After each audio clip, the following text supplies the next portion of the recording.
નમસ્તે મિત્રો, દરેક પરીક્ષા માટે ઉપયોગી અને એકદમ સરળ પરંતુ બાળકોને બહુ જ તકલીફ પડતું ચેપ્ટર એટલે કે અપૂર્ણાંક સંખ્યાઓ. જે દાખલો એક આપેલ છે કે નીચેનામાંથી કયા અપૂર્ણાંકનું મિશ્ર અપૂર્ણાંકમાં રૂપાંતર થશે નહીં, એવા અને અલગ અલગ અપૂર્ણાંકના સરવાળા બાદબાકી હોય ગુણાકાર ભાગાકારના દાખલા સરળ રીતે સમજીશું.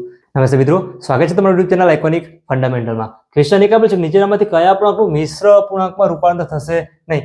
સંખ્યા છે 4 આપેલી છે, એમાંથી મિશ્ર અપૂર્ણાંકમાં ફેરવવાની. પહેલા આપણે ખ્યાલ હોવો જોઈએ કે મિશ્ર અપૂર્ણાંકમાં કેવી રીતે ફેરવાય. જો સંખ્યા કોઈ પણ એક લઈ લઈએ, અહીંયા જો અલગ અલગ 4 સંખ્યાઓ છે, સંખ્યામાં યાદ શું રાખવાનું? અંશ અને છેદ.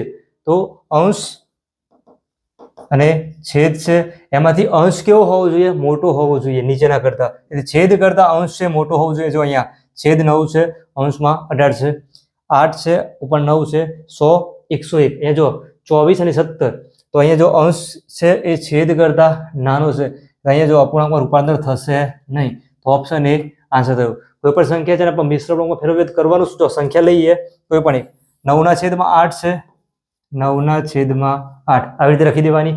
અંશને અહીંયા છેદ બાજુમાં, 8 નું ટેબલ બોલવાનું. 8 એકા 8, બાદબાકી કરીએ 1 વધે છે. હવે કરવાનું શું? 9/8 હતા, છેદમાં કેટલા છે? 8 છે, સામે છેદમાં 8 લખી દો. જવાબ ઉપર કેટલો આવે છે? 1 આવે છે, તો અહીંયા 1 લખો. શેષ વધી છે એને અહીંયા લખી દો. 1 પૂર્ણાંક 1 અષ્ટમાંશ. એ શું થયું? આનું મિશ્ર અપૂર્ણાંક. પરંતુ આપણે ખાલી અહીંયા શોધવાનું જ છે. આપણો આન્સર એ થયો. આગળ 2/3 પ્લસ 4/5 નો ઉકેલ શું મળે? મતલબ કે અપૂર્ણાંક છે એનો સરવાળો કરવાનો છે. પહેલા એકદમ આપણે મેથડ શીખ્યા, પછી એની શોર્ટકટ શીખીશું. કરવાનું શું? જો 2/3 પ્લસ 4/5 છે. એક્ઝામ ડાયરેક્ટ અહીંયા ધણી દેવાનું. 3 અને 5 નો લેવાનો લસા. 3, 5 નો લસા. હવે થશે કે લસા એમાં તકલીફ થાય છે. જો લસા અને ગુસા એના માટે પણ અલગથી વિડીયો મૂકેલા છે, તમે પ્લેલિસ્ટમાં જઈને જોઈ શકો છો. 3 અને 5 નો લસા ડાયરેક્ટ 3 × 5 15 મળે છે. હવે 15 બનાવવા માટે આ 3 ને કેટલા વડે ગુણવા પડે? તો 3 × 5 કરીએ તો 15 થાય, 5 × 3 કરીએ તો 15 થાય. તો છેદની અંદર 5 વડે ગુણ્યું છે તો ઉપર પણ 5 વડે ગુણવું પડશે. છેદમાં 3 વડે ગુણ્યું છે તો અહીંયા પણ 3 વડે ગુણવા પડશે. થશે શું? જો 5 × 2 10, 4 × 3 12, વચ્ચે પ્લસ છે, લસા કેટલો લીધો તો 15. ખ્યાલ આવ્યો શું કર્યું? છેદ છે એનો લસા લીધો, 15 આવ્યો. 3 ને કેટલા વડે ગુણ્યા તો લસા જે 15 છે બને છે 3 × 5 15. છેદમાં 5 વડે ગુણ્યા તો અંશમાં 5 વડે ગુણવા પડશે. 5 ને કેટલા વડે ગુણ્યા તો 15 થાય, 5 × 3 = 15. 3 તો ઉપર પણ 3 વડે ગુણ્યા છે. જે સંખ્યા આવી 10 + 12 એટલે કે 22/15. જો 22/15 ઓપ્શનમાં ચેક કરીએ. જો 22/15 આન્સર થયો. બીજો એક ક્વેશ્ચન જોઈએ.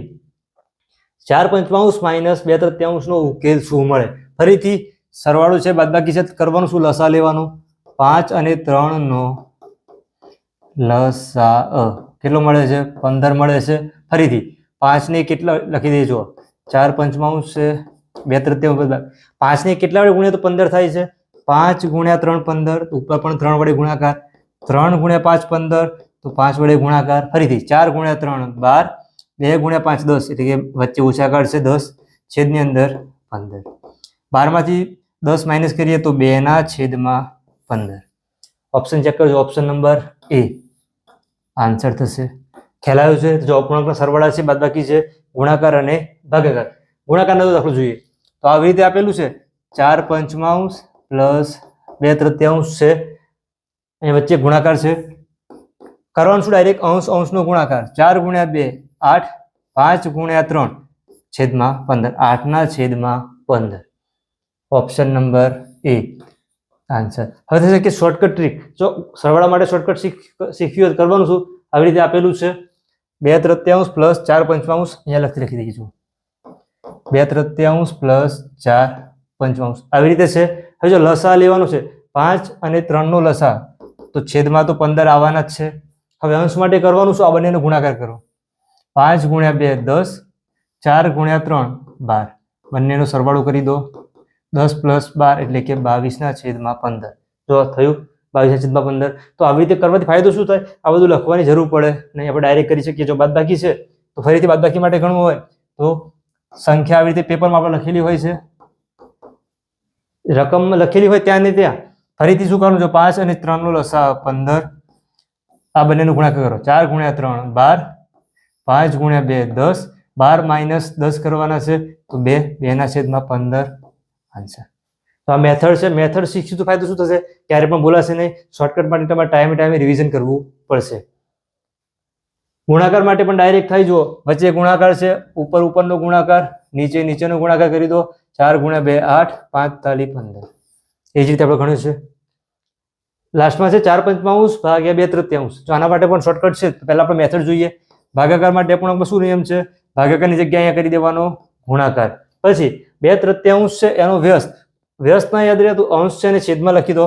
2 અંશમાં છે અને છેદમાં લખો. 3 છેદમાં છે અને અંશમાં લખો. હવે ગુણાકાર થઈ ગયો છે. ગુણાકારનો નિયમ શું હતો? અંશનો ગુણાકાર. 4 × 3 12, છેદનો ગુણાકાર 5 × 2 10. 12/10. જો ઓપ્શનમાં અહીંયા 12/10 તો ક્યાંય છે જ નહીં. બેકી સંખ્યાઓ બંને છે, મતલબ કે ભાગ ઉડે છે. 12 છે અને આવી રીતે લખાય 6 × 2 12. 10 છે 5 × 2 10. 2 કટ થઈ જાય. 6/5. હવે એક ધ્યાન શું રાખવાનું? ઓપ્શનમાં આવી રીતે આપેલું હોય કે વિકલ્પ બી અને સી અથવા એ અને બી અથવા એ અને સી એવી રીતે, તો ઓપ્શન બધા ચેક કરવાના. જો 6/5 અહીંયા છે, આપણે ટીક કરી દઈએ, પરંતુ આ જોઈએ ના.